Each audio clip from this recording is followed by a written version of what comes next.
In this tutorial series of Microsoft Access, you are going to learn about the Backstage and all the functions of the Backstage. You will learn about the custom properties, how to set a custom property of a database, and how to select a startup menu. You click on the file, and that if you click on one time, this is the Backstage. Because the file is now open, the default Backstage is new.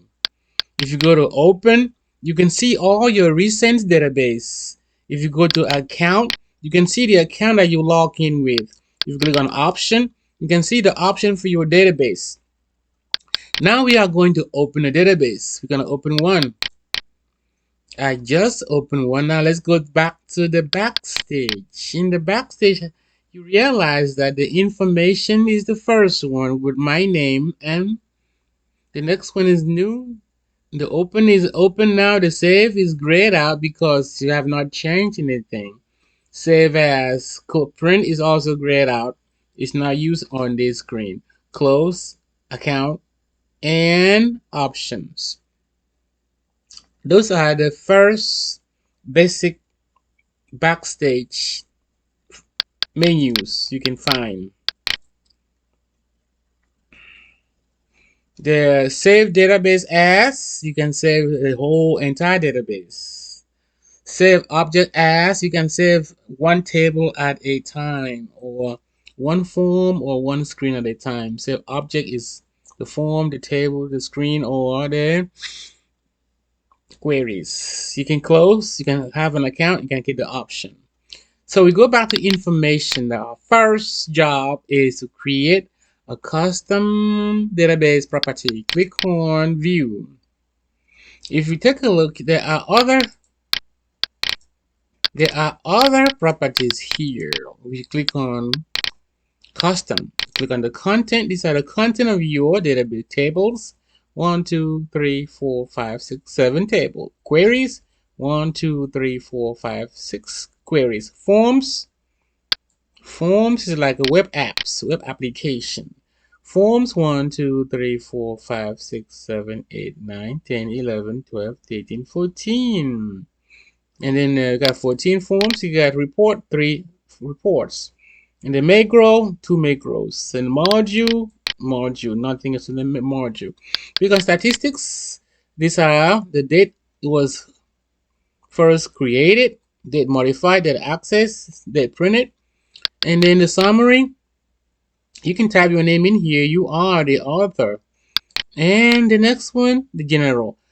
We are going to go back to custom, and we are going to create, well, there's other custom properties. I can delete that. I can create my own. All right, we click on the name. First of all, see the name. What's the name here? According to the instruction, we're going to use the claim. That's the name. The next instruction is the type of this properties. We will use the dates, and the value for the date when we created this database is 07/29/2021. And all you do is add. See, now you got a new properties added. You hit OK. The next thing we are going to do is the options. Click on options, and if you click on current database, you realize that display form is the form that display first. Now let me show you what I mean by that. When you first open this database, there's nothing displayed, it's blank. So you can pick whatever you like and continue work. But to customize it, you want to pick a form out of this main menu navigation form, so that whenever someone clicks on there, this become automatic. Customers, homeowners, renters master form. You want that to be automatic. Yeah, when we say automatic, I mean automatic. Okay, now let's close all this out and see how we can make that automatic. Now I want you to pay attention to the difference here. Go over here and hit close. Right, the file is closed, nothing is here. The file, you do open, you open database, is blank.